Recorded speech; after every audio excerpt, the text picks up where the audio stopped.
सुरुचि ने प्रवचन सुन सुन के प्रतिज्ञा ले ली थी कि अब वो कोई भी पाप नहीं करेगी, सबसे अच्छे से बात करेगी, किसी के साथ बुरा नहीं करेगी। बहू, ये मच्छर तेरे गाल पे कब से बैठा है? अरे काट लिया तो गाल गुलाब की तरह लाल कर देगा। बैठे रहने दो माँ जी, उसे आराम करना होगा। उसने मेरे गाल को अपना घर समझ लिया है, तो मैं उसे बेघर क्यों करूं? अरे ज्ञान की बारिश बाद में करना, अपने गाल का मच्छर हटा ले। मलेरिया हो गया तो तुझे आराम करना पड़ेगा।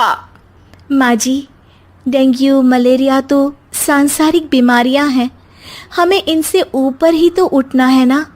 अरे बेटा, इनसे आदमी ऊपर ही उठ जाता है। क्या हुआ? काट लिया। अरे मैंने तो कहा ही था, मार देना था उसको। नहीं नहीं माँ जी, उसे भोजन करना था, मैंने उसे पोषण दिया है, मुझसे पुण्य का काम हुआ है। अरे उड़ रहा है टुनटुना के, ताली बजा के मार दे वरना फिर काट खाएगा। नहीं नहीं माँ जी, जीव हत्या करना पाप है। मैंने एक बार व्हाट्सएप पे एक उपदेश पढ़ा था, मच्छर आपको काटे ये उसका जुनून है, उसके बाद आप खुजाओ ये आपका सुकून है, लेकिन कभी मच्छर को मारना मत, क्योंकि उसकी रगों में आपका ही खून है। अरे तू और तेरा व्हाट्सएप का ज्ञान, भगवान बचाए। सुरुचि की ये पुण्य करने की आदत से कई बार सुरुचि का नुकसान होता, लेकिन फिर भी वो पाप से दूर रहती। सुरुचि, मेरे सर में जुएं हो गई है, निकाल दोगी? कोई आपको अपने घर से निकाले, आपको अच्छा लगेगा क्या? अरे लेकिन परेशान करती हैं जुएं, दिन भर सर खुजाता रहता हूँ। देखो, इसी बहाने तुम्हारे सर की चंपी हो जाती है। तुम्हें तो जुओं को थैंक यू कहना चाहिए। तभी बाहर से ससुर जी की आवाज आती है। बहू, बहू। अभी आई बाबूजी। बेटा सुनो, ये देखो चाय में ना मक्खी तैर रही है, दूसरी चाय ले आओ जाओ। ला दूंगी, पर मक्खी मत हटाइएगा। अरे क्यों बेटा?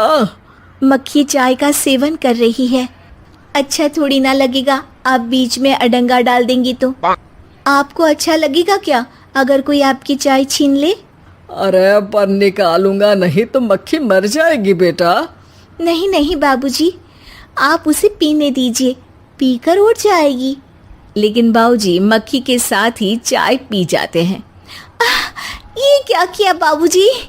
अरे मक्खी सिर्फ चाय ही क्यों पिए, आज सुबह मैंने मिठाई भी खाई है, पेट में ही है, वो पेट में चाय भी पीती रहेगी और मिठाई भी खाती रहेगी। सुरुचि को समझ में नहीं आता कि वो बाबूजी के इस कारनामे पर क्या जवाब दे। वो सास के पास जाती है। सास के हाथ में एक खटमल मारने की दवाई है। माँ जी, आपके हाथ में ये क्या है? अरे बेटा, तू तो बीए पढ़ी है, इतना तो पढ़ने में आया ही होगा कि ये खटमल की दवाई है। माँ जी, आप क्यों मार रही हैं खटमल? मत मारिए माँ जी, आप अपनी नींद के लिए खटमलों को हमेशा के लिए सुला देना चाहती हैं। अरे अब चुप भी हो जाओ देवी, पुरानी दवाई है, एक्सपायर हो गई है, फेंकने जा रही हूँ, नहीं मार रही हूँ खटमल। और वैसे भी खटमल से ज्यादा तो तूने हमारी नींद हराम कर रखी है। माँ जी, पुण्य करना चाहिए, आपको तो ज्यादा करना चाहिए, आपकी तो उम्र भी हो रही है।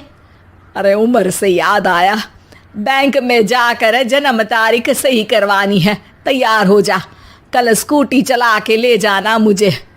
अगले दिन सास घर से निकलने से पहले दही शक्कर खा रही है और जल्दी जल्दी में हाथ नहीं धोती। बहू स्कूटी निकालती है और सास ताला लगाती है। ताला लगाते वक्त शक्कर के दाने ताले पे रह जाते हैं और दोनों सास बहू हड़बड़ी में घर से बाहर निकल जाती हैं। अच्छा हुआ कि तेरी स्कूटी में सेल्फ स्टार्ट है, वरना तू तो बोलती कि मैं किक नहीं मारूंगी, किक मार दी तो पाप लगेगा। माँ जी, इस तरह मजाक करना भी पाप होता है। दोनों सास बहू बैंक पहुंचती हैं। अभी लंच टाइम है, बाद में आना। अरे भाई साहब सुन तो लो, करवाना क्या है? अरे जन्म तारीख बदलवानी है, कैसे बदलेगी? अब किसी और तारीख को पैदा हो जाओ।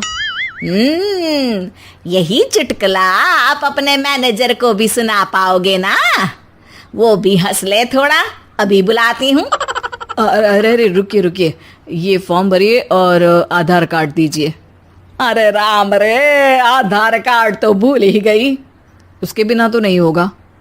अरे बहू जा घर से जल्दी से मेरा बटुआ उठा ला, उसमें मेरे सारे कार्ड रखे हैं। जा जा जल्दी लेकर आ, वरना बैंक बंद हो जाएगा और कल मुझे अपनी बहन के यहाँ भी तो जाना है ना। जी माँ जी, अभी गई और अभी आई।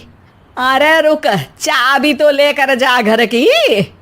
बहू जल्दी से घर पहुंचती है, लेकिन घर पहुंचते ही देखती है कि ताले पे बहुत सारी चींटियां हैं, जो माँ के ताला लगाते वक्त हाथ से ताले पे शक्कर छूट जाने के कारण आ गई थी। चींटियां हट जाओ, मुझे आधार कार्ड निकालना है। बहू चींटियों को हटाती नहीं है, उनसे मिन्नतें करने लगती है। सुनो, हट जाओगी तो और भी शक्कर के दाने खिलाऊंगी। अभी सास का काम बहुत ज़रूरी है, मेरी बात सुन लो, मान लो। मैंने तुमको हटाया तो पाप हो जाएगा। चींटियाँ कैसे सुरुचि की बातें सुनती जब घर में ही उसकी कोई नहीं सुनता था। शाम हो जाती है पर चींटियाँ हटती नहीं है। तभी सास वहाँ ऑटो से आ जाती है। अरे कहाँ रह गई तू? बैंक भी बंद हो गया। माँ जी, ताले पे चींटी।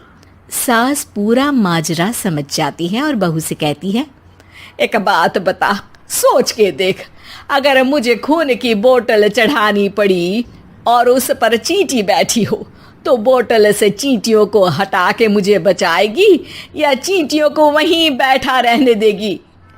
माँ जी, ऐसा होगा ही नहीं। अरे चींटियों को तो मीठा पसंद होता है, खून की बोतल पे तो मच्छर आएगा, क्योंकि खून तो मच्छर पीता है। सास सर पकड़कर बैठ जाती है और रोने लगती है। तभी ससुर जी और सुरुचि का पति भी वहां आ जाता है।